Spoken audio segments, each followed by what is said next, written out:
Well met, lords and ladies, Jacob Butter speaking, and welcome back to another episode of...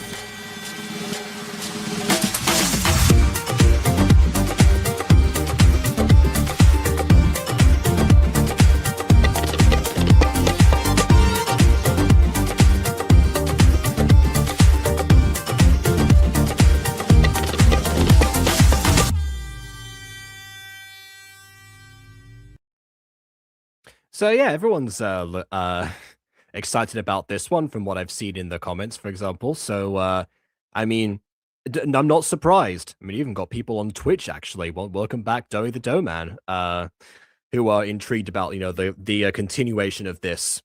I mean, I'm no surprise. Ballet Pops has that ability to entice us all. It has since season one.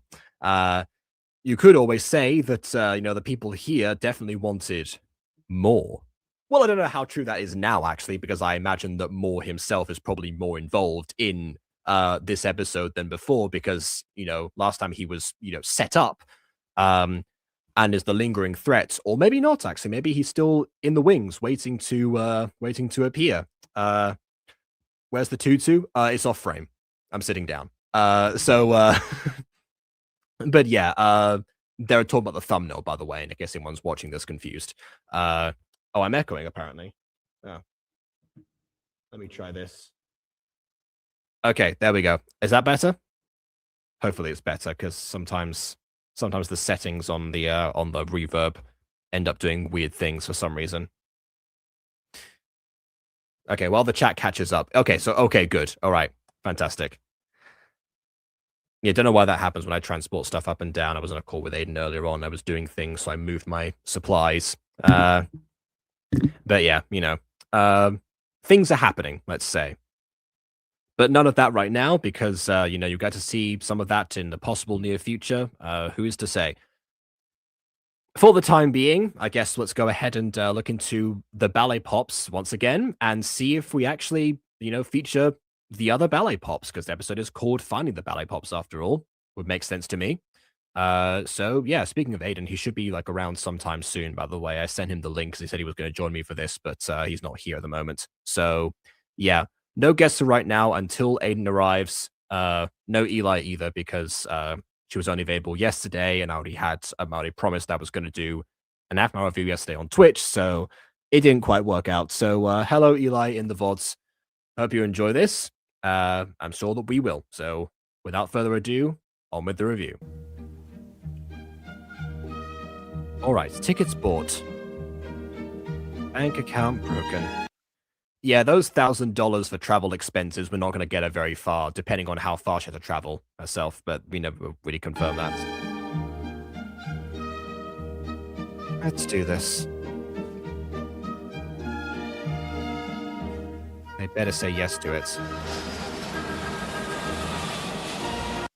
Yeah, there we go. So, if it gets, I guess we've got no recap this time. I suppose the recap was for the, for the season and for the, and for a few other events that happened after season one that we needed to cover before the time skip. So I guess the recap's not going to be a regular thing, which is fine. At least that's the location. Also, hi, KW.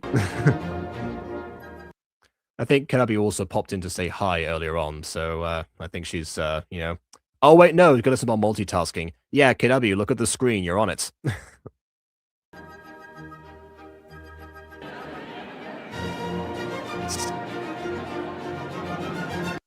Oh, this is the footage. This is the end of season one. This is like the last scene. That's why it is in here as well. Yeah, I remember these names: Just in Case, Junebug, Mayday, Polyester, Page Turner, Caravan, I suppose, and Aurora Spade, who stands out significantly from a name not being a pun. Oh well.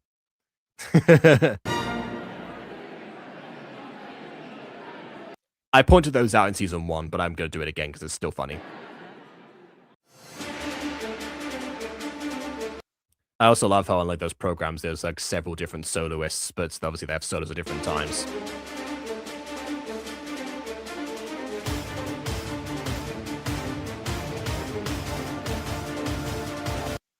I still love how Giselle does not have a Transformers. It's just like Giselle.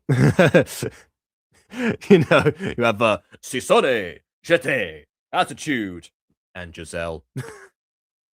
And I'm Joeyce. Kind of sounds like that.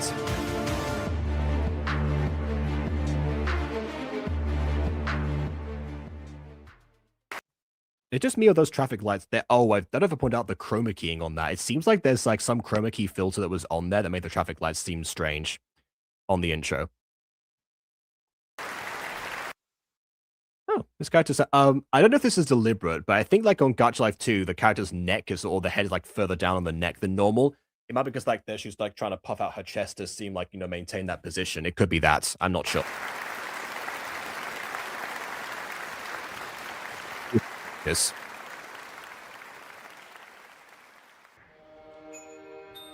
There we go.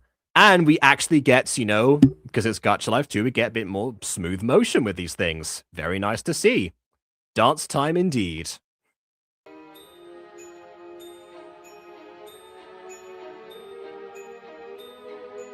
And that's one thing you can't really do in a lot of, in any ballet recital, because most of the time they don't allow cameras, is focus on the different parts that you want to actually see in the moment. Which, in the other dance routines we've seen so far, that's one thing that we don't really get much of was, the changes of camera angles to emphasize certain, like, actions from the characters. Mostly because, like, they were group movements a lot of the time, and this one, I guess, as a solo. Which, by the way, I don't know if this was deliberate because obviously it was decided that she would go solo anyway because there's, her group is gone. But I guess it was a good, added side effect that, as a soloist, we don't need to, doesn't need to worry about animating anyone else to the same degree. We get to focus just on the places that we need, or the one place, which is, just Aurora herself. Pretty great, pretty good strategy.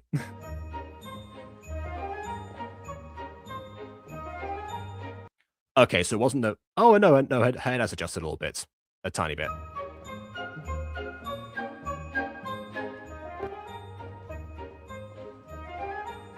This is the best like time syncing I think we've had so far with these sequences because they're all synced up in season 1. Don't get me wrong.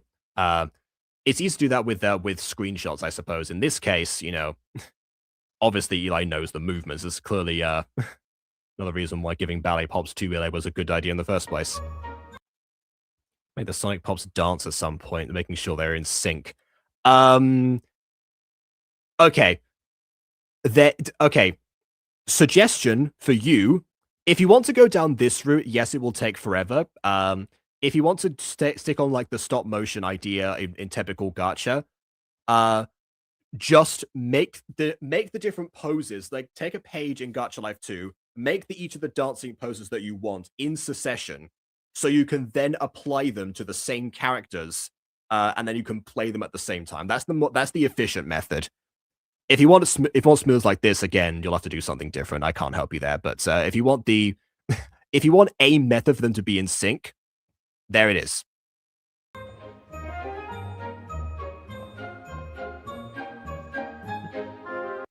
It took around 38 hours to do this dance part. I can believe it. The thing I'm most impressed by is the fact that I didn't get sick of hearing the same song over and over again.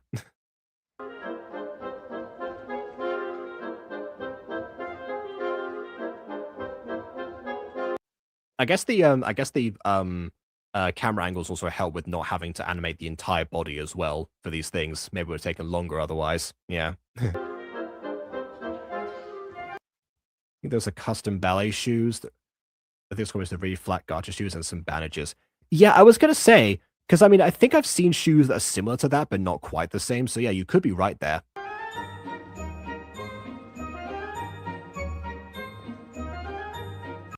Okay, I did notice like the head jiggling a little bit, like it maybe wasn't supposed to, but hey, obviously ballet technique is kind of, has ups and downs with everyone. So I guess that, is in character too.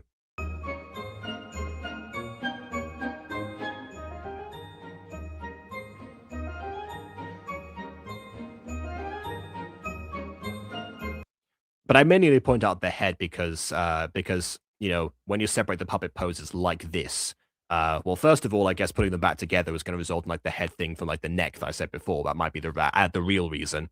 Um, Secondly, you know, I've seen plenty of examples, FAFSA, of characters where their heads either like aren't synced correctly or they don't move in the same way. Mostly because the creator in question is worried about like the facial expressions and they were done separately. Um, it depends. I guess it's kind of like Secrets of the Plex having a slightly like downgraded quality on the face, very subtly, because of how Bond does the heads there. Except, of course, the syncing up is such that you don't notice it. I just like this kind of thing because I am obviously paying like eagle-eyed attention. I was, it's one of those things that when I don't point out, the different like actions or fight sequences or talk about them enough, people think I'm not, that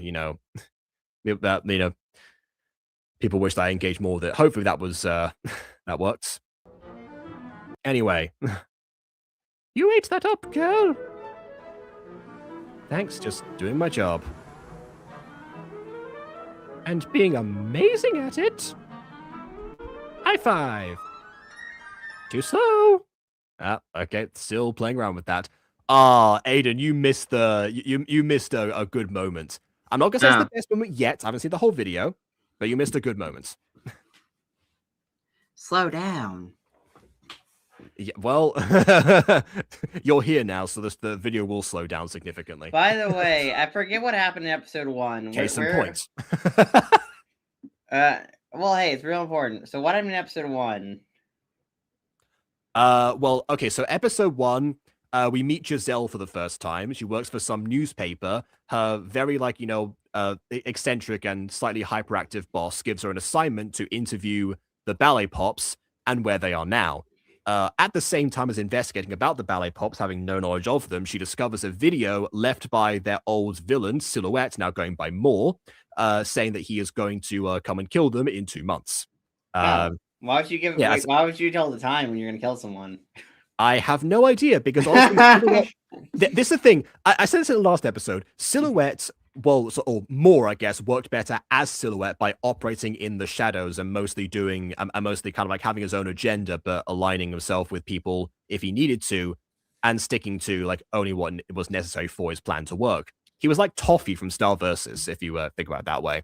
But now he's gone solo. He seems to have completely changed his tactic, which I guess after 8 years in prison you would change as a person. But why would you say like I'm gonna kill you on X day or X time period? Like why would you not just attempt to kill them?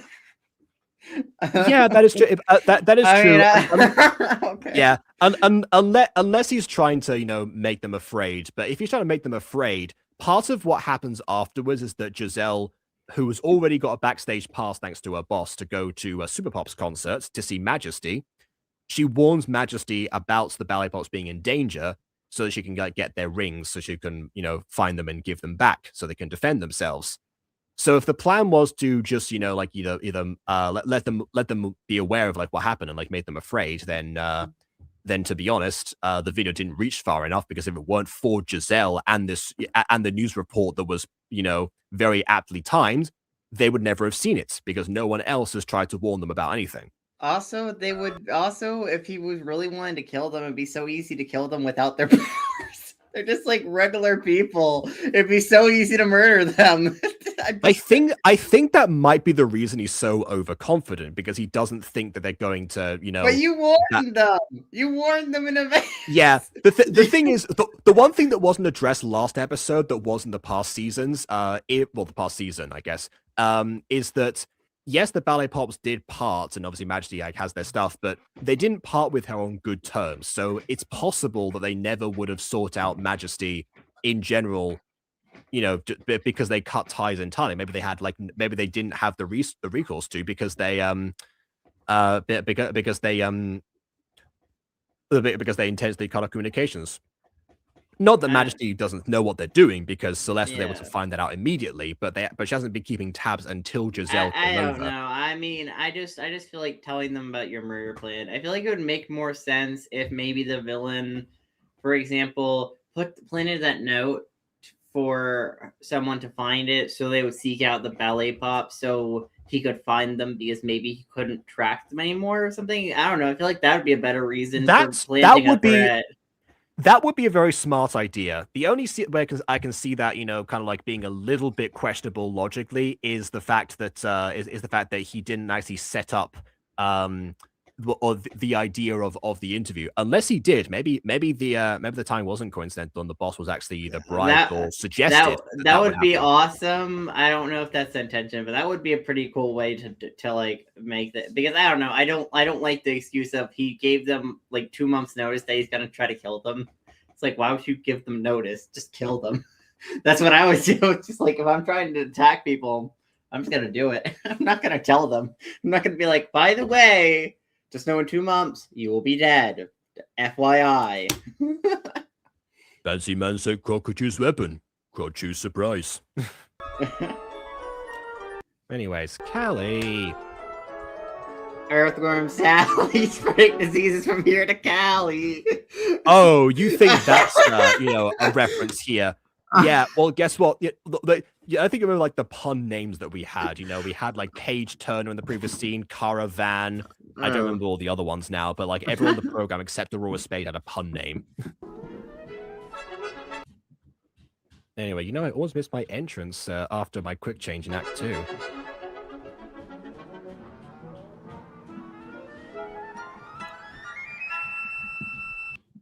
From the prince's friends to the dream sequence.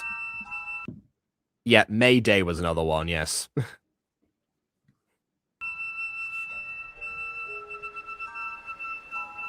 I made it back to the wings just in time. What do you mean? What, you would have to go to the wings, then come back from the wings, you know, out of them. Okay. Well, I guess back to the wings so they could the cue would happen. That's fair. That's fair. Okay, fair. At least it wasn't when Aurora actually wakes up in the ballet. Actually, they could probably cover up for that. You know, just say that she's underneath the sheets or something. Hey. Don't want a fairy slipping in and quickly lying down to go to sleep.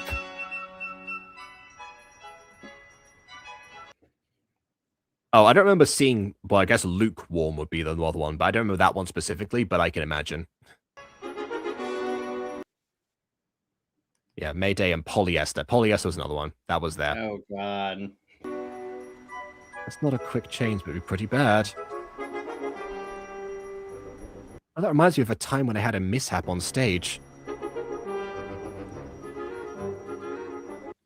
Okay, one thing I would say, I would have suggested having this conversation while they were like on the move somewhere, because I imagine that she's either gonna like want to like go home or want to you know, go to get food or something after the performance or whatever. So I would have like had them like walking and talking personally here, like especially like if the conversation is gonna go on for like this length of time. But yeah, anyway, I love when she goes on her tangents. Yeah, well that's one thing that Kitri never got over, but I guess Callie is more, you know, more akin to that. It was my second last year at Stuttgart before I graduated. Final performance of the school year.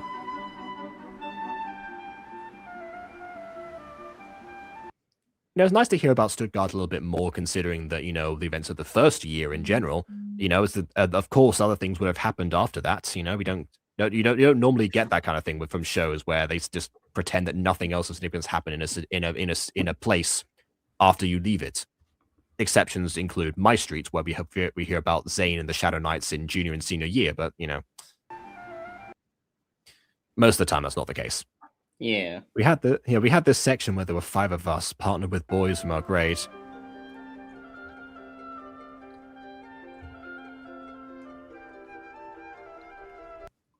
Group pas de deux situation. It was the coda, so the end of our dance.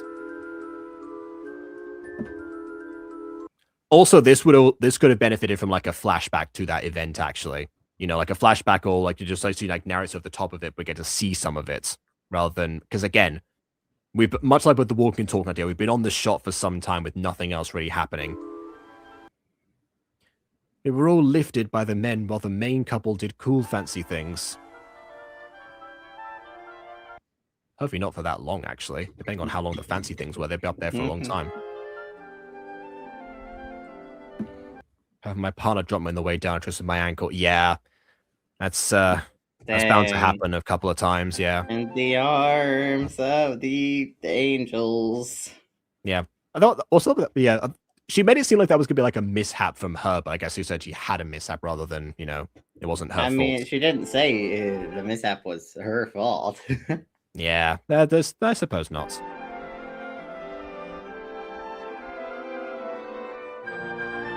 Ouch. I had to finish the rest of the dance after that. I think I've told this story before. I think I've told this story before, but something similar happened. No, well, you're not supposed to, but sometimes you gotta. The show must go on. If it was the final performance, then I okay. I've had a couple of scenarios that are similar to that, not on that level. But yeah. One time when I was in the middle of a judo exam, to actually graduate belts, and I actually I landed on my bottom without and actually like it and didn't impact. I didn't hit the tatami in time, so I actually hurt myself. And I had to continue as if nothing had happened, dreading the moments when other falls would take place. And the second example was actually dance related. There's a thing in like the sixth form that I went to where your first week it's an unassessed performance, but you get to like prepare like a solo thing. It's either a monologue or a dance piece, because they want to throw you off the deep end. So I, of course, I've got no background in dance, aside from later on in sixth form, really with like a little bit. I decided to do a dance piece. I was like, why not? Let's do something a little bit daring. And which would have been fine if it weren't for the fact that I pulled a calf muscle after right before going on stage, not right before going on stage, like the day before, like it was like during the last rehearsal for it. So it was still it was still bothering me in the actual performance. So like I was just there, I made sure I was like sitting down as all the possible times I could, like either like lie like there means my leg would like move a little bit but not too much. And also my mum got like a cold like spray thing to to numb the muscle in general. So so it wouldn't bother me and feel like I was like, ripping my tendons apart. And yeah, still went out and did the piece. Not like it was, the best dance in the world anyway, regardless, but I don't survived know. It as a result of I don't know. So that's pretty rough to do that. I don't think that's advised to dance on a sprained ankle or anything like, or injured foot in any form. It's not advised, and technically because it was unassessed, I could have just said no. But I mean, that was more or less a case of like, impossible no return. I've got the numbing agent, might as well. If I twisted my ankle, I probably would have been like, no, I gotta rest this. But because it was only like a pulled muscle, I was like, I'll be fine a couple of days anyway. So one strenuous activity would not be too much, was my mentality there.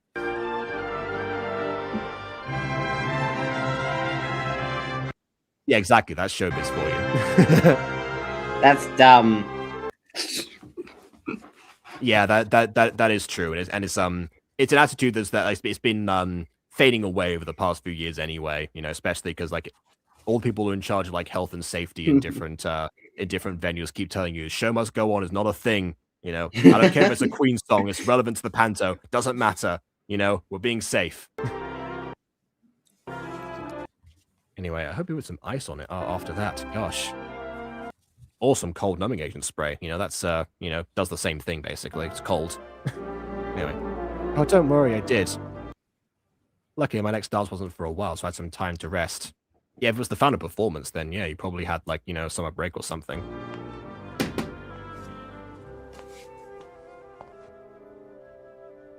Hi, are you Aurora Spade? I guess you like went right next to Callie. Like she's not behind her or anything. She just goes next to her and is like, sorry, am I interrupting here? Man, Earthworm Sally's busy. Spreading diseases from here to Cali. From Florida to Cali, yes. It's I've told dumb thing. I've told the Earthworm Sally story, haven't I, before about like, the About thumbnail? oh yeah, the thumbnail that Jay tried to put Earthworm Sally on a Vinegar Girl thumbnail when And Jay was doing all Moto, them. yes. It was oh Yeah, no. and refused to change it. There was a reason that Mutant Girl didn't have thumbnails for a while. And then Before I I learned made to do them them. myself. Well, I Yes, made the ones yeah. for season 1 retroactively. Well, yeah, I mean, I looked through thumbnails in general in 2020. Before that, Yeah. you know. Anyways, yes, I am. Well, hi, I'm a journalist from Montreal. My name is Giselle.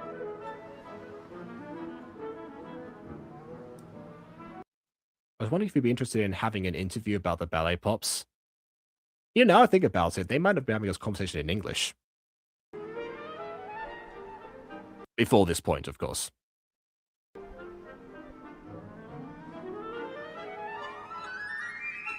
Let's see what she says to that. Oh, okay. I mean, I guess, yeah, she was always the most easygoing, so that makes sense. The Ballet Pops? Of course, I'm down. That guy has been knowing the whole time. He's been staring into the void. Wow, that's a blast from the past. Name a time and a place and I'll be there. Really? That's great.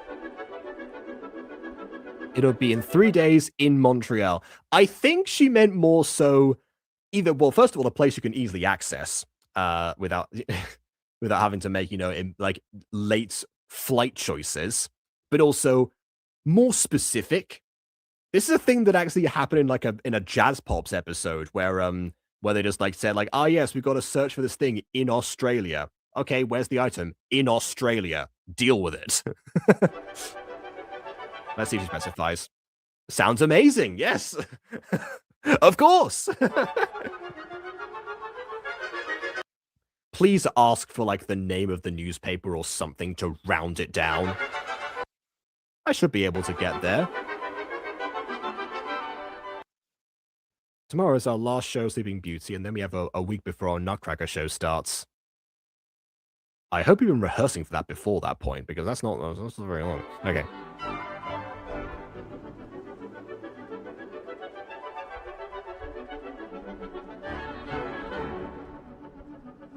We've been doing the 3 Tchaikovsky ballets. First we did Swan Lake, yes, now Sleeping Beauty, to finish off we're doing the Nutcracker.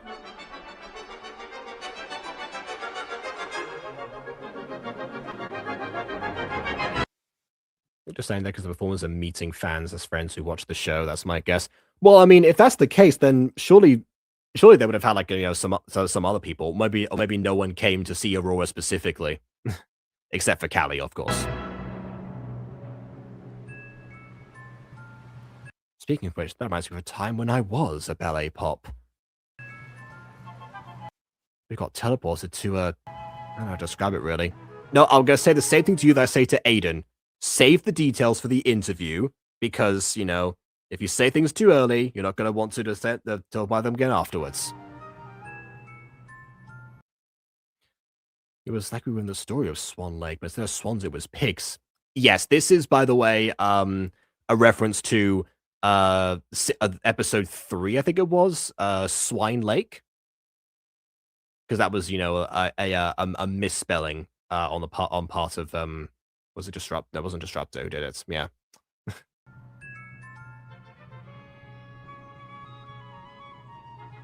I guess all the ballet pop stories are going to be ones that we've heard because, you know, they weren't around for that long, so there's not much. There's not many stories to tell specifically. Even if it's very interesting. Also, I'm back from the dead to join this live stream. Oh, I just read your name. Don't forget that. One of my teammates, J-Pop, turned it into a pig. Yeah, that's true. This is again a place where we can fade because we've seen this event. We don't need like the, you know, the other thing, the other anecdote with like, you know, the twisting of the ankle. That was different. This one I feel like we could have faded from. Oh, okay. Well, if that was it, then yeah, never mind. Forget I said that. Here is split to 2 parts. Yeah, there you go.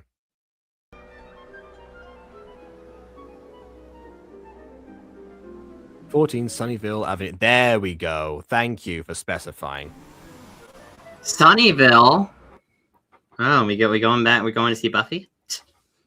I think that's Sunnydale, but close enough. Oh, close enough. Anyway, what time? 2 p.m. 5 p.m. Can I come too? No! As much as she says that. Besties trip? Absolutely. I want to see what... Have a new pop member?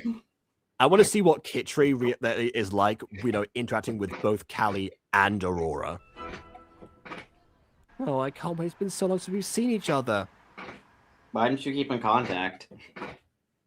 We've been communication through the years, but not in person. Oh, okay, that makes sense. So it's like, why did you lose contact? I mean, like, was it like a whole trauma thing? You just didn't want to be around them because you seemed to like them. Well, I mean, that's one option. Another option would be just they drifted apart naturally anyway because their lives went in different directions. They're not even in the same country as each other anymore. After school, I'm not in contact with most of my friends from school, as unfortunate as that is. Some of them I am. But yeah, add to that the trauma of what happened to them while they were together, then yeah. Although I guess they had like years in Stuttgart together after Juliet died, so it'd be one or the other. Anyway, that's so exciting. Oh, that's Child. Yep. Can I get your auto grape? Is that intentional? Is that like intentional misspelling for like the child mispronouncing a word, or like is that not unintentional? I don't know. Either way, it's funny. I like the detail of the child having a pen rather than a pen. But yeah, autograph, of course. Did you enjoy the show? No, my parents dragged me to it. Yes, I like the Isaac fairy. Purple's my favorite color. Oh, animated hand. Some things never change. Ah, yes, the lilac fairy. Okay, yeah, definitely a consistent thing. Honestly, I wouldn't have been surprised if there was a fairy called the Isaac fairy in in Sleeping Beauty. I wouldn't have known the difference. The Binding of Isaac. I guess in a way. Anyway, she's very graceful, isn't she? Did you come far to see the show? Yes, I came very far. I came from... names the town next door. I'm going to Montreal in 3 days. My house. I came from my house. Yes. I guess that works. It's very far away. Yeah. Well, I better be going now. See you later. Oh. Yeah, she's got to go and collect the others first. We're going to Finland. No, where's Norway? Well, yeah. It's either Norway or that was... It's either Norway, the land in Sweden next to Norway, but yeah. Oh, I'm sorry, we just closed. It's okay. I was wondering if someone called Odette works here. Oh no, she died. She got murdered apparently like a month ago. Like some letter apparently came saying that they're gonna die in 2 months. Like 3 months ago. So she gotta be dead. Wait a minute. I didn't check the upload date on the video! No! That would be hilarious if that was the twist. She just didn't notice it was uploaded. It was uploaded 2 months ago. Anyway. Yes, she does. That would be me. Oh. That would be my doing. I was thinking that too. I was also thinking, do you know Obi-Wan and Kenobi? You also know him. He's me. So I'm a journalist from Montreal. My name is Giselle. How much money are you paying for these plane flights? How much money are you making from this? Oh, the first scene, she already said bank account broken. She was given $1,000 for travel expenses, but I will tell you, $1,000 does not cover like across the Atlantic Ocean. That's not much. Yes. How many flights? No, that was from the boss. You know, he's very aloof. that was actually like that was pointed out in the last episode. Oh God, how are you getting around? Also, hello, if you're new here, welcome. Well, she said bank account broken at this point, so I think she's paying out of pocket now. Oh She can God. yeah, well, she can probably file these as like business expenses at some Hopefully you point. get like reimbursed or something. Hopefully. Again, she can file them as expenses probably. I was wondering if you'd be interested in having an interview with other members of what used to be the Ballet Pops. Yeah. By the way, another thing actually, since we're talking about like the travel expenses, Majesty could probably just teleport us to all the places. Oh yeah, she didn't even have to fly. Magic. Yeah. I forgot what I said now, so it's a spur of the moment thing apparently. What a pitch. Hey, you want to go have like a meeting with your friends, you know, to commemorate the pop group that one of you got murdered in, you know? Yeah, I mean this is a common practice, you know, with like celebrities in general, you know, that used to be like, you know, in a group of some kind, like, you know, where are they now, basically. Yeah, but normally though, said celebrity groups didn't end up with one of the people dying directly because of said group, and then, you know, reuniting the members who didn't die because of that traumatic event. Not usually. I think the only time I've seen that is Monty Python did a reunion some time ago, and one of them had died by that point. I don't know if anyone else has since then. Okay, yeah, but even with Monty Python, but what they did was that they brought an urn along on stage with them. Oh God.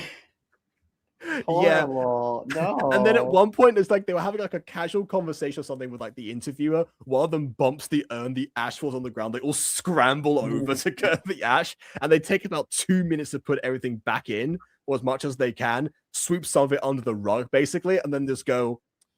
So, anyways, that's what we're saying. Oh God, no. Well, it depends on when and where it is. Yeah, I have this thing called a job and a life that I have to attend to. But otherwise, yes. So great, the interview will be 2 days in Montreal. Meet at Sunnyvale. By the way, couldn't have done this like an online interview? This would have been way more efficient. Yeah, and also, I don't know, 2 days notice to have someone who presumably is like average wealth-wise to just casually fly out to Montreal to go to an interview. I don't know. I'm just saying it's a bit of a huge ask on such short notice, but what do I know? Yeah, absolutely not ideal. And also I shall point out, you know, the online interview would have worked just fine because this is because the deadline is for an article to be published. So I presume that means it's going to be transcribed. So it will have to be written down. It doesn't matter if they're all in the physical same location, as long as they, you know, are, you know, present in some way. Yeah, I don't know what they're thinking, but okay, this is the choice. Yeah, meet at Sunnyvale. Also, we're in Sunnyvale. Like, just yeah. You just go to the town sign. Is there like a building in the town? Do I go to your house? Where is your house? Yeah. 14 something, which by the way, she gave Aurora verbal directions. Depending on how much Aurora's changed in the past 8 years, you know, her ditzy self is going to forget that address.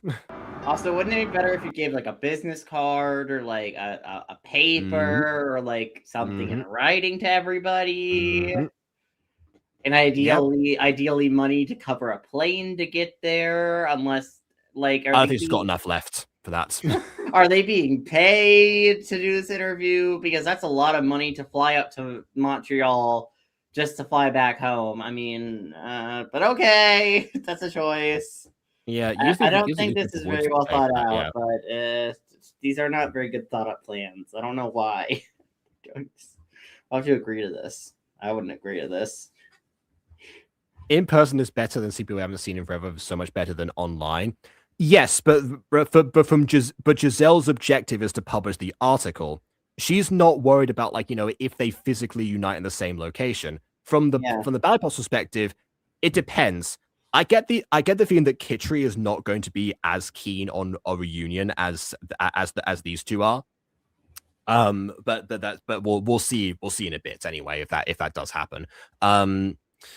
Also, have they considered that they maybe asked hard-hitting questions like, what was it like losing Juliet or something, or harder hitting? I feel like anyone, in that situation would, naturally think, okay, that might come up. Although I know that sometimes before interviews are agreed for big TV channels or something, they'll prepare like a list of questions in advance that they get approved. Which ruins the spontaneity of the interview, obviously, but yeah, it's one of those things that happens sometimes. I don't know, have these girls realistically healed enough to be able to do the interview about this past trauma? There's one thing of being able to move on with your life, but there's another thing of actually accepting the trauma, because it's gonna bring up this whole traumatic events of your friend being murdered. Well, that's something that they either will find out in the interview, or they themselves have the chance to say no and decline if they're not prepared to talk about it. So far, that hasn't happened yet. Tomorrow, I'm leaving to go there. Oh, why? Wow. Why though? Why are you just going to Montreal for a children? A long distance delivery. Oh, okay. Why though? I appreciate the cars going by. That's amazing. Glad I caught you before you left then. Otherwise, I've had to have had Majesty stalk you again. I mean, what? Oh God, not again. Yeah, that is how she found out where this place was. Celeste just found the place and Majesty told her. Anyway. Your taxi service is here. Are you evil? You look evil. It's the twirling mustache. Perfect. You know what? I got to go to Montreal for an interview with my former teammates from the Ballet Pops. No, it was actually her boss. Your teammates are just being asked as well. But I believe what you want, I guess. That's amazing timing.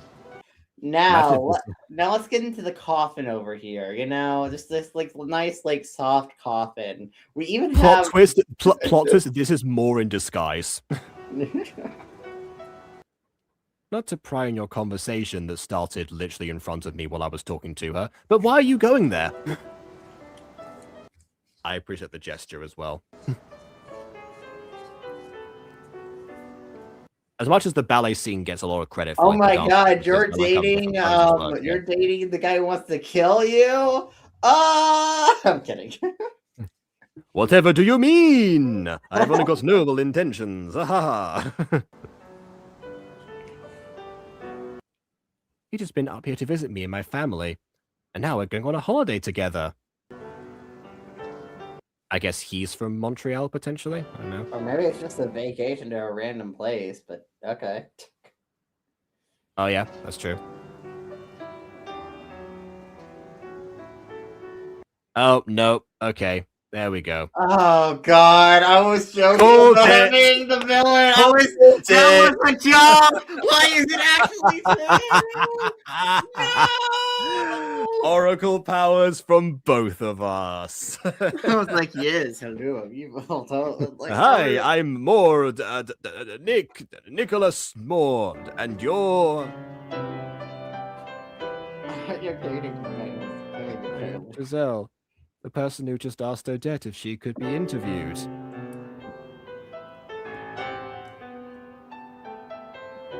Oh, wonderful! Nice to meet you!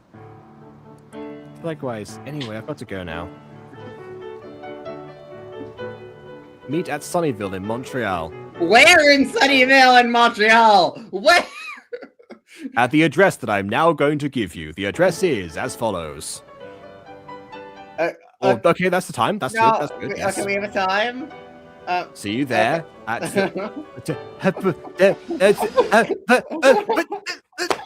We don't know where. It's just somewhere in Montreal and Sunnyvale. Don't ask me how. Don't ask me where. It's there. We'll meet again. Don't know where, do know when, but we'll meet again in Sunnyvale. Maybe, possibly, if you can find me. Also, yes, Gus, gonna go ahead and say something. Anyways, time for the more difficult, which, by the way, I don't know if it was like the timing of the flights or something, but that loop there was probably, I guess from Montreal would be like sufficient. Yeah, never mind. I don't think it's a speech stutter. I think it's just. I think he's just about to be like, "Oh, I'm moral" or whatever the villain's name is, and then it's like, "Crap, I'm gonna actually introduce me with my like proper name, quote unquote." It could also be a put on speech impediment to get into character. Yeah.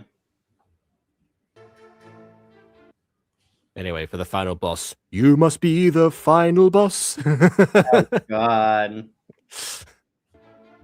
The ghost Also, of Christmas future. Yeah. Also, yeah. So so I appreciate the 3.14 at the top there. There's that also that looks. First of all, that looks like like some addresses in Spain and how they're put in like in rural towns like this. So geographically, this is completely accurate. But also, yes, it is a bakery called 3.14, and we did point out that it was pie. You've been waiting for me to react to this scene. I can see why. Is that old Jacob Butter? Oh, you mean this? No, I think it's more like referring to the Spanish, which actually, I was about to be like, is that old?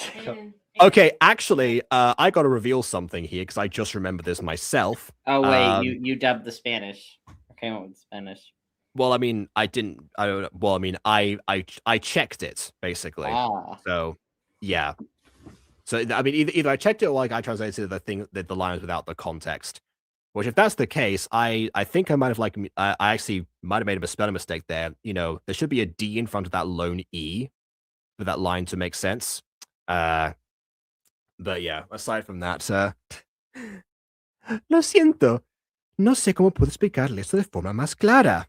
Or e forma, well, apparently. That might be on me, actually. Esto es una pastelería. No vendemos espagueti a la boloñesa. I forgot the actual dialogue itself. Okay, so it was a start as a speech impediment. Okay. If it's the character that we think it is, then you shouldn't have that technically, so it might have been put on, but, or maybe it's not him, and it's a red herring. Eso es pasta. Aquí vendemos pasteles. I actually don't know if that was deliberate, wordplay or not. Because I know that I did the translation, but I don't know if that was something that Eli looked up earlier on, like pasta and pasteles being like similar words. Ya sabe, tartas, bizcochos, bollos, galletas. Nada espagueti a la boloñesa. I like how Giselle's just reacting to this, I guess not knowing what they're saying, but she's just standing there awkwardly. Which, to be fair, I've seen people do when I speak Spanish, so. Pero si no ponen su página web! Oh, so it was your recommendation to ask me, so yeah, there we go. Another thing I like, she's actually behind the counter and masked properly. I do appreciate that, being in customer service, she's learned to manage her anger now. Nuestra página no dice nada de espagueti a la boloñesa, porque esto es una pastelería.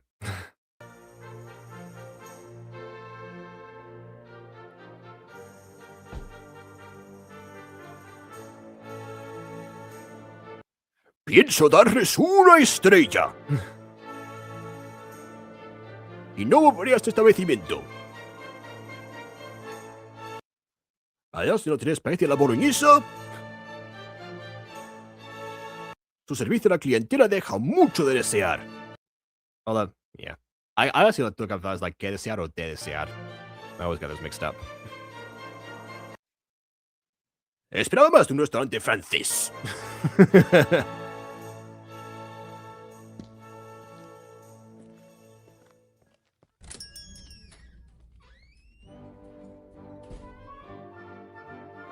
Okay. Okay, that's not how you would want someone to greet you, in Spain for customer service, just being, "What?" Although I guess that was not meant for Giselle, that was meant for just, the incredulity. Oh, okay, I guess translate you just go to English immediately. I can tell you this, in Spain, no one defaults to English upon seeing you. Until they hear you speak, they won't start speaking in English to you. Yeah, so like now, for example, or if they hear you struggling in Spanish, they'll offer to speak in English, or they'll try their own English because they want to practice. Which, by the way, I learned the hard way that well, not the hard way, but I learned I guess the slightly hard way that that's something that they just want to they want to do. It's not necessarily because they doubt your own linguistic abilities necessarily. It's not like in France where they apparently just go no to you when when you try to speak French to them. Um, no, it's more of a case that they want to because English is like so focused on over there that they just want to be like, oh, I can I can keep up. That's the kind of idea basically. Um, and it's also just more practice, so they get further in conversation that way. It's happened a couple of times where they like hear like my parents, for example, have like a more pronounced English accent when speaking that they'll decide to try to um some people will decide to speak in English to them. Most of the time, not really. Most of the time because their vocabulary is excellent. They'll just continue. It used to be the case that for my brother and I when we were kids, that people would speak in Spanish to our parents and then immediately default to English to us. And I took that as a sign that they were insinuating that my Spanish was not good enough to be in the conversation with them. So of course I reply in my, in my far more accurate Spanish accent, and and surprise all of them. As my little way of revenge, basically. But yeah, I get that they were just trying to make us comfortable. It just didn't work. And their efforts were spat back in their face because that's the kind of child that I was. Anyway, just double checked. Moore's real name was Robert. So I think Nicholas having the name Moore is just a coincidence. Well, I mean, if you were in disguise, would you give yourself the same name as the one that's on public police records and the Ballet Pops article as part of the first paragraph? I don't know. Well, yeah, I'm not saying Odette would have figured it out. I'm saying we, the audience, figured it out, because again, if they didn't see the video, which Moore would have made, rather uselessly, as we pointed out before, unless there was like a bigger plan for that. Um, yeah, she wouldn't know. She wouldn't think to associate the name.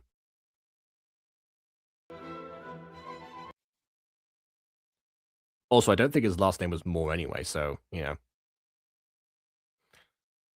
as in Robert's name. Hold on. Yeah, it was Armitage. Mm.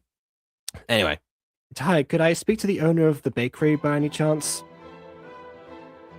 Somewhere more private if possible? Ah, yes, I'm surrounded by customers. Anyways, yes, that's me.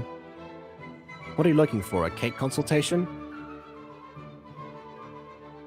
No, it's something else. Not spaghetti, please. Anyway. Alright, just give me a moment. Diego! I like I said, give me a moment, then teleports somewhere else. It'd be weird for Robert has more to date Odette. I mean, it would be weird, but then again, the guy murdered his niece for a tradition that his own son was perfectly happy to maintain just because Juliet was slightly older. So I don't think we can say that he makes the most rational of decisions when it comes to or like the most morally aligned with most people here, let's say.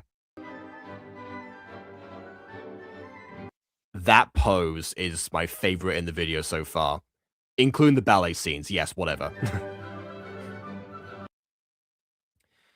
Diego, are you working hard or are you hardly working? I think this part might have also been one that was almost translated. But I also point out that, like, you know, working hard or hardly working is not a phrase that's in Spanish, so... There we are. Necesito que me des atenas siguientes un segundo.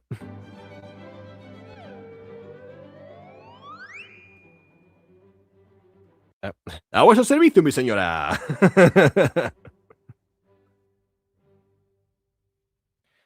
No veas así, que soy tu hermana. Soy profesional.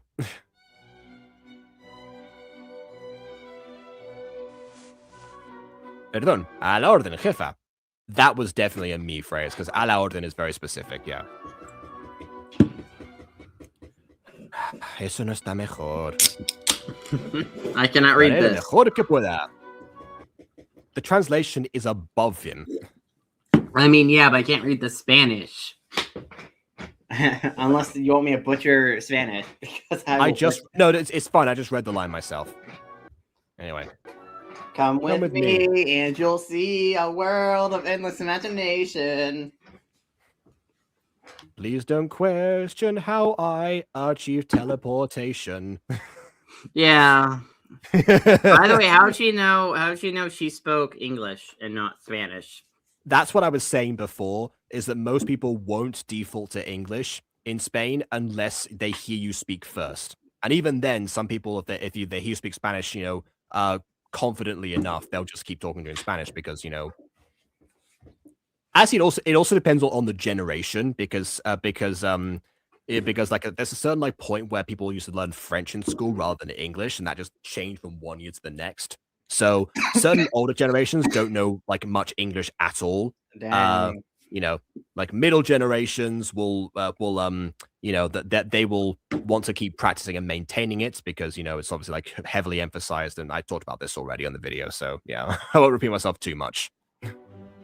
Well, Francais, where's Bond when you need him? Well, I mean, don't worry, this is not a French restaurant as we established in the previous inn. So, anyway, what do you want to discuss? Catering for an event? No, it's entirely different. I'm a journalist from Montreal. No, she didn't. Oh, yeah. Well, yes, because I. Well, no, actually, said like next, please. Kitchu said next, please, without you know, any prompting there. By the way, I was wondering. Okay, so here it says interview in a couple of days. A couple is 2, but B, she had to fly here, so assumably at best she has a day and a half, depending on how long that flight took. Well, she said it was 3 days before the flight. No, the flight. She said 2 days. In the previous scene with what's her name. In the previous scene, she said 2 days, and then she flew here. So at best, she has 1.5 days, if not 1 day. So it's not even a couple days at this point. Yeah, most people don't use half days when they're discussing when events are going to take place, like calendar-wise. You're giving this girl more time. Also, she works in a bakery. She doesn't have time to fly out to Montreal. She has important stuff to do. She owns the bakery. She can technically do what she wants. Not necessarily saying it's a good idea. That's not responsible. Don't you have like commissions you gotta get on the day and stuff? Well, she can have her brother watch the place. You know, he's clearly enthusiastic from the previous scene. What if he's bad at baking? Yeah. I don't know if he's bad at baking. He probably wouldn't work there. Anyway, what time would you be coming in? I mean, I know that family, like a lot of the time, through nepotism, get certain, like, you know, jobs and places, but Kitri specifically, I don't think would, you know, give in to that. Are you able to possibly come to Montreal instead? The facial change there. I said it before. I'll say it again. Acting is reacting. Thank you, Kitri. Oh, that's a big journey. I'm pretty busy right now. What's the reason for the interview? That's a good point as well, because I mean, Oh yeah, no, depending on how you're famous the amazing bakery is. bakery. You're amazing bakery, obviously, and not the pop group you're part of. You're amazing bakery. Yeah. Which, by the way, that's also another thing I think I mentioned last episode. The 3.14 pun for pie doesn't work in Spanish either. Oh. Oh Yeah. well. Wait, what is pie in Spanish, or what is Well, like the infinite repeating number? Well, it's the same word. It's the same word. It's pronounced differently. It's pronounced p, but it's the same. It's the same. It's the same word. It's the same spelling. But the thing is that pi, the actual the actual word pie, is it would just be a type of tarta or or pastel, depending on who you ask. There's not. So the pun doesn't work. Exactly. Yeah. I see. I'm interviewing you and the other 4 members of the Ballet Pops. The music cuts out. Get out of my establishment immediately. Oh, wow. That's a name I haven't heard in years. Obi-Wan Kenobi. Now that's a name I've not heard in a long time. God. I like I've referenced that scene twice in this video. You got that scene on my mind, apparently. I guess. Honestly, in hindsight, I'm surprised it didn't reference Star Wars or any like space theme thing in the thing we were looking at earlier. I'm surprised it didn't actually put in any references or do anything with that kind of genre. I guess I did enough of the genres I did, but You did say that you had like several options, so you could have expanded that way. I could have a 20 episode season of that if I wanted to. I don't have time to make a whole 20 episode season though. I mean, plus it'd feel kind of nebulous at a certain point if we're just repeating the same. To be honest, you could take the same setup that you have, add like different like unique characters trying to escape the same situation, and it'll be kind of like a total drama situation. Obviously the motivation behind why they're there will be entirely different. But you could do something with that. That could be cool. I like genre bending stuff or like playing with different parodies and stuff. Of course, yeah. So, boss music, get out of my establishment at once and never return. Leave now and never come back. I can't do a Gollum impression. I've said it before. Her eyes go bright yellow as her hair turns blue. She ends up glowing and starts floating. And then Giselle does have a pop ring. She could just grab it and smite her. But yeah. And then she Kamehameha's her in the face. That's cute. She has a hairpin in the shape of a chef hat. Oh yeah, very nice. I think that might just be like a chef hat that's been reduced into the shape of a pin from Gacha. Yeah. It's kind of cute though. Yeah, and resourceful. Is her hair outline black though? I keep forgetting. Her hair is outlined black. The outlines are one layered shade, which isn't great, but whatever. At least they're defined. Oh, okay. Oh, she's in. I was expecting a lot more, more pushback from her, but maybe she doesn't realize that everyone else is going as well. No, she knows. From the previous line there, she knows. It's like we're having a reunion of all the ballet pops, so she knows. Yeah, I mean, they have stayed in contact over the years, so it's not like they're not friends or anything. But I guess they'll probably have more of a reaction when they realize Giselle has their rings and that they're in danger and have to suit up again. That's probably different. Why is it? I'm surprised she isn't leading with "You guys are in danger." She probably wants to tell them all at once. But that's so dumb. I would be like, if someone's life's in danger, I'd be like, hey, by the way, your life is in danger. Here's your pop ring just in case. But we all should meet you guys up and strengthen numbers. That is true. I mean, although I guess if they're in a safe and private location that she controls, it's not the worst option. Just as long as no one else knows that they're actually going there, that could be like compromising. Like Diego, for example, or Callie, who's going there too. Or maybe that, maybe that boyfriend of yours, Nicholas Moore, yeah, and I think he's all right, fine. Yeah, no reason that him knowing specifically might be detrimental in the future. Listen, you should tell them. Tell them. Yeah, Giselle probably should have called her. She's the only one who knows about the name Moore in the first place. Is there a specific place you're going to interview us? I sure hope there is. Well, you see, it's in Sunnyvale. Yeah, You're not there it is. Well, you may wonder where in that place. I don't know. Yeah, only Aurora has been given the full address, and she's the most forgetful of the bunch, and that was conveyed to her verbally. This is so dumb. Was there anything else? Yes, a number of things. Also, Like it happens at 2 p.m. Let's talk about that. And there's, the address, the building. No! Girl, you dumb! You dumb. You got that dumb. Yeah, because you did nothing. This could have been an email. This could have been an email. Okay, that might have gone to spam, in all fairness. Okay, fine. This could have been a phone call. Call the bakery. It would save you travel expenses too. Yeah, you still have to pay like international, roaming charges, but that's minuscule compared to air travel, depending on your absurd provider, I guess.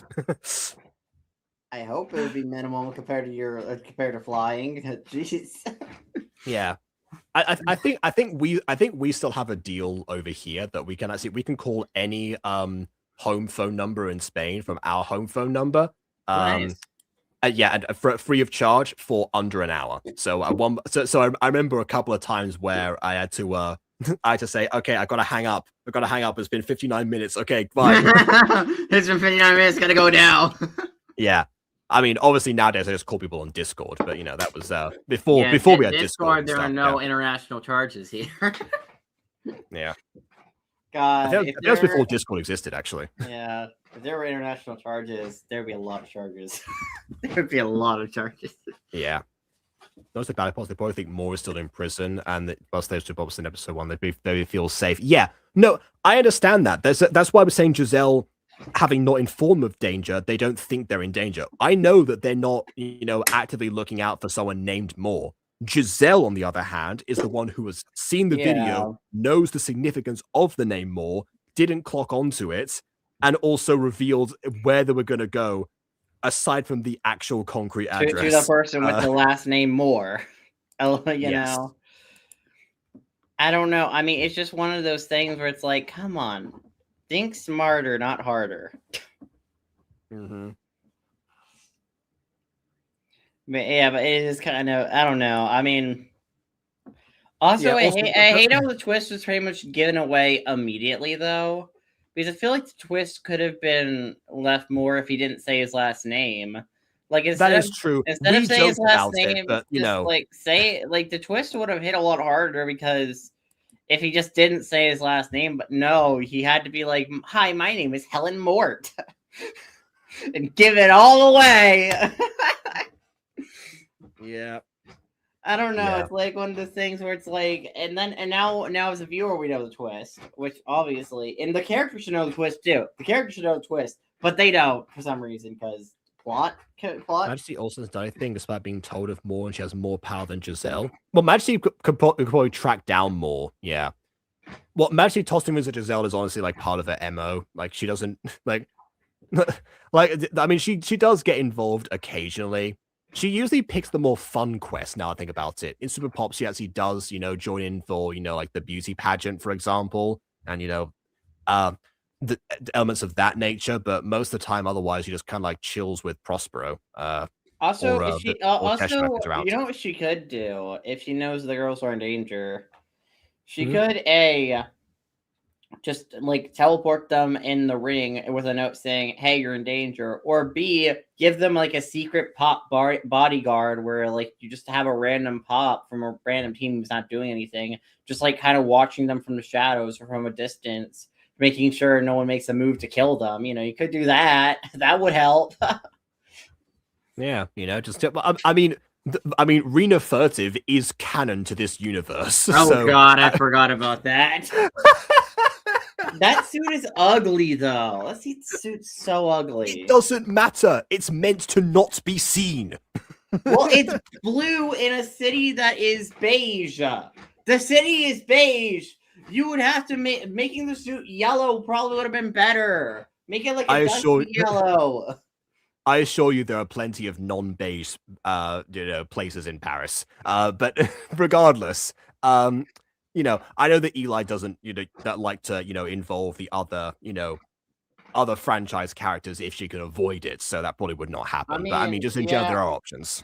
Well, to be fair, the last time we get major involvement in franchise characters, in my experience, was like the whole pregnancy thing, and then That like wasn't Eli. That wasn't Eli. Also, that was like multiple videos ago. There have been several since then that have, had. There was also the Strike Back apparently happening recently in the pop universe, despite Strike Back. I mean that wasn't that well. Oh, so you mean like yeah? So you mean in universe? Okay. In universe, Strike Back didn't happen that long ago, even though it doesn't make sense the timeline I'm racked Yes, with. because Johnny separated season 3 and 4 by a factor of 10 years. Yes, I. How does that work? They're still in high school. It doesn't. It doesn't. It's been retconned. We've talked about this before. I'm questioning everything. I'm a Yeah. No, we all questioned it. Like I get that, but we also I broke that down. Hard in the actual review, which is still up. Unlike the original Strike Back Sadness video, I think. Wait, even if three and four are separated by 10 years, that doesn't really explain the fact that Ollie has a daughter, because Ollie still would have had teen pregnancy at that point. And no. Okay. So here's the thing. So what Johnny explained this as, because he didn't want to change the design of the characters to signify them aging up, probably because it would have involved changing their clothes and stuff in Gacha and whatever. So he decided to say that because of them being miraculous holders, they were immune to aging to a certain degree. That's not even true in the show. No, but it's also he always changed that there's the continuity anyway, so I guess that was just him trying to find a solution. It's the classic panic and give a response when a reviewer gives you a question like that. And I think that was kind of what it was. However, that opened up an even worse can of worms, because the plot of Strike Back hinges very heavily on Adrian and Felix looking identical. However, one of them is a miraculous holder, and the other one, at the time of Strike Back, wasn't. Oh, yeah, I forgot about Which would have meant that would not have worked. Oh, God. Yep. I see no holes here. There are no holes. This is why when you do like crossover stuff like that, you just be like, yeah, by the way, this is like 20 years after the main show takes place. This is like 20 to 30 years past that. Just, they're adults now. That's what you do. You just have it take place a bit farther in the future than past the show happening, and just be like, yep, this is when it's happening. I mean, that is a good methodology. I did that with some like fanfics back in the day, but also another thing I did with fanfics sometimes was I would have like the setup and a few of like the other insightful like events and characters and such, but most of the main characters I would swap out for my own, and that would be like the crossover. So it'd be different. It wouldn't be like the characters from like different franchises interacting with each other necessarily. It'd be two people from like the mechanics of them and how they work together. And usually that would mean I wouldn't have to worry about like how they would even coincide at all. That was using my method. I know that a lot of people enjoy that crossover because they want to see the people from the shows interact, and that's the different approach. But that was just a me thing personally. Yeah, even then they failed a lot. I had a Harry Potter and Percy Jackson crossover that that just tanked because I couldn't figure out logically how they could go past a certain point and fit together. So I just kind of scrapped the whole idea. Yeah, I'll be excited for the next episode. I would say yes, because I'm kind of mixed. I don't know, because like, for me at least, the plot twist has pretty much been given to us on a silver platter. Okay, that's the plot twist of like the next episode. They're not necessarily saying that that everything will revolve around that idea. It might, but it might not. And I don't know. This episode just had a lot of logical logistics that I'm just like, I don't know. I'm not vibing with it. Ah, well, we have an image for that from the previous episode. Oh God. But like, I don't know. It's like one of those things where it's like this. I don't know. Like, Majesty could have just teleported you around. That would fix the whole flight issue and like the timing issue. Because then, like, you teleport a person around, and maybe like asking total time the take characters an hour, so at least no flight Yeah. time calculated. Yeah, she probably could have, like, especially if they were in danger and she wanted someone else to deal with it, like Giselle, she could have, again, done the thing that she normally does and provide the means of transportation. Which That's in most official material is what she does. That's like if in Fallen Angels, I just had like instead of Adam and Alana, like they say go on vacation for whatever reason, instead of like Adam teleporting them to wherever, he's like, no, Alana, we're gonna take a plane. We're gonna take this plane to Brazil. Why are we taking the plane and not teleporting? I believe they did. Yeah, I believe they did actually take a car at one point cross country, but Oh yeah. yeah, I think that was when they were on the run and they were still being tracked down outside of using the scrambler. So they had a reason to not draw attention to themselves.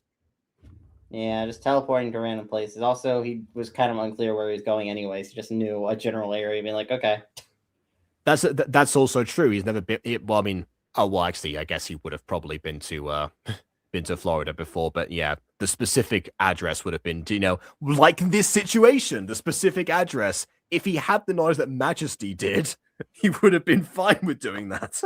I don't know. It's just like one of those things where, for me at least, I just think, I don't know. I mean, also, I kind of feel like for a majority of like the ballet pops, I don't know. I don't really get too much substance over a majority of the reactions, I guess, or too much substance with them talking.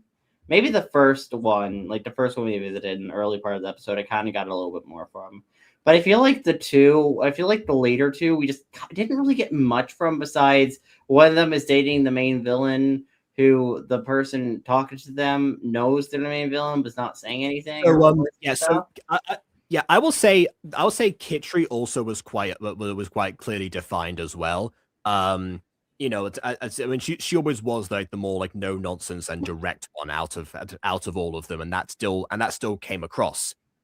But most of like her characterization was mostly like in her reactions and poses and everything. So it was all a lot more like non-verbal compared to Aurora, who was usually her opposite, her foil, where the majority of it was verbally, because like that was like her tangents thing. So those two still contrast each other a lot. Odette's sort of an odd one out in this situation because I guess he's now left as like a for lack of a better term, third wheel in that dynamic, considering that obviously there's no Juliet for her to bounce off this time. So who knows? I'm interested to see like what happens with her in the future, especially if we're correct about what happens with Nicholas, because Ghost Kitty is pointing out this is a big if in terms of why to make his last name. But yeah, well, I mean, why would he reveal his plan beforehand? Again, if he's saying this dumb is not that dumb, it really depends if he has a motivation for making them scared or bringing them together that would involve someone finding that link. Also, does he know that she is like trying to reunite the pops, or knows his plan? The only way that he would know that something is going to happen is if he was the one to suggest to the boss to make this interview happen now and made it seem like it was his idea. Then it could have been like anyone who would have found the link, because it came up very, very quickly after looking up the ballet pop, so they would know about that. Or even without the video, ignoring the video, if someone's trying to reunite them for an interview specifically, then actually, just all you have to do is like get close to one of them and wait for them all to be reunited, because for some reason the interview is required to be in person. Like I said before, that would not been necessary. But hey, if it were to happen, actually playing that type of long game, if he planted that information, would be the best plan. The video is still up in the air because that sense of danger meant that that someone like now has the rings in circulation. So that specifically is probably going to backfire. Yeah, that was more of a quiet one. Yeah, I mean, so she needs like a chance to shine now, I guess, a bit more than aside from obviously in Swine Lake, because so that's something to look forward to. As far as like the structure of this goes as well, I'm noticing more so with like this season. It's a lot less episodic so far.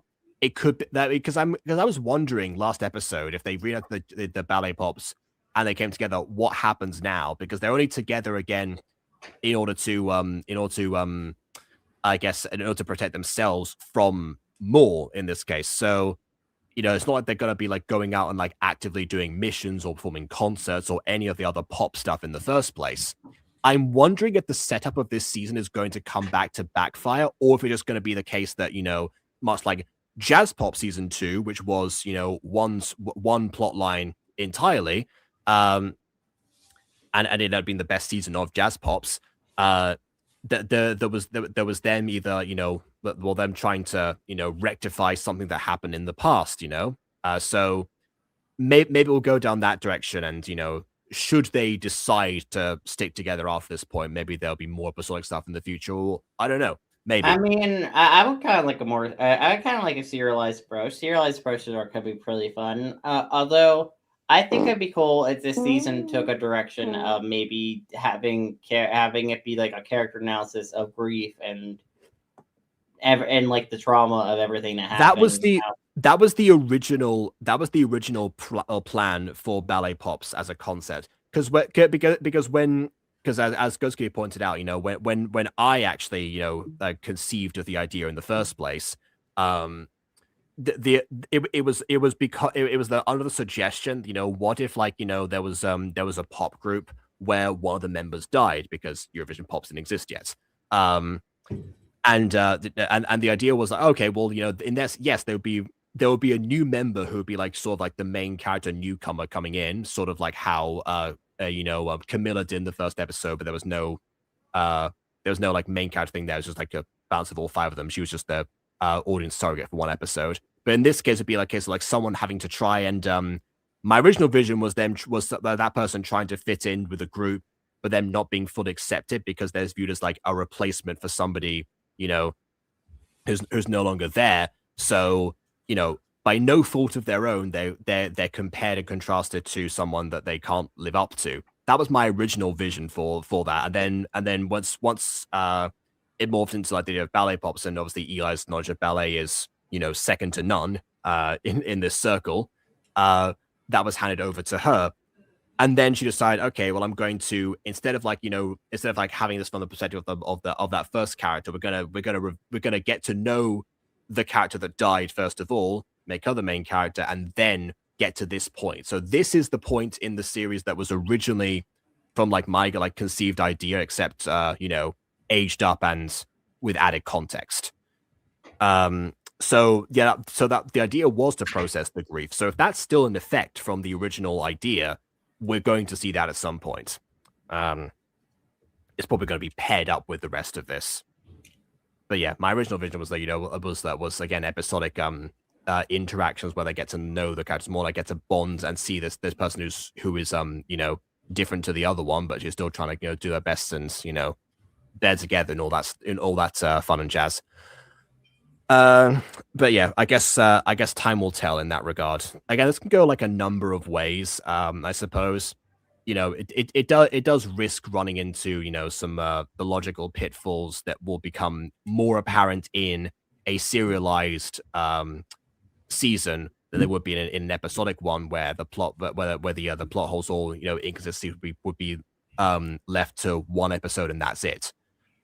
So it's definitely a riskier setup, but it has the potential for a greater payoff. Yeah, I mean, it's one that Eli has a 50.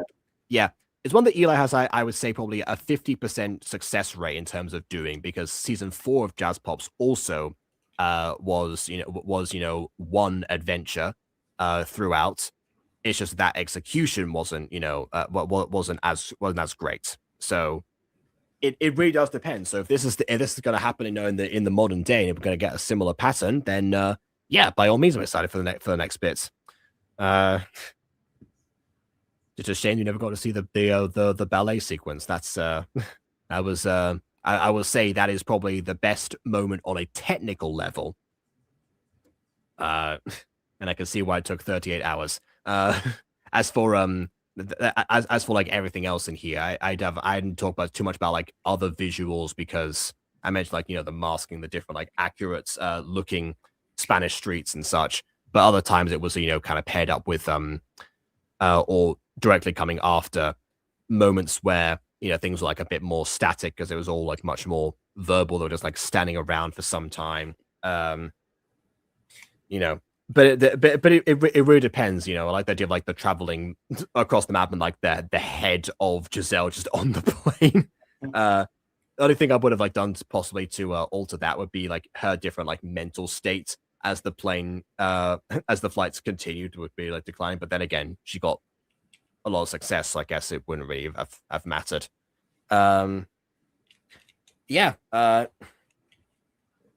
I think that's kind of it, and I apologize for any spelling mistakes in the Spanish that I then pointed out in the video myself.